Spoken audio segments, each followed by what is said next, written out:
যাদের মা নাই তারা জানে মা না থাকার কি জ্বালা, যাদের বাবা নাই তারা জানে বাবা না থাকার কি জ্বালা। এখন ঘরে ঝগড়া করেন, এখন ভাল লাগে না আব্বা আম্মারে, এখন আব্বা এই ভুল ধরে, আম্মা এইটা বলে, এখন অনেক অসহ্য লাগে।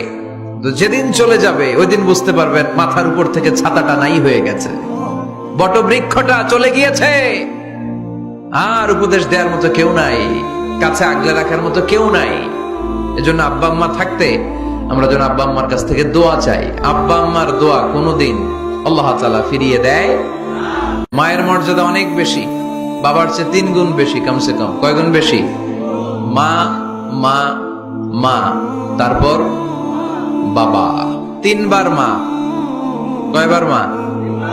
একবার বাবা। তার মানে মাকে ইসলাম দিয়েছে স্বর্ণ পদক, দিয়েছে রৌপ্য পদক, দিয়েছে ব্রোঞ্জ পদক, আর বাবাকে দিয়েছে সান্ত্বনা পুরস্কার।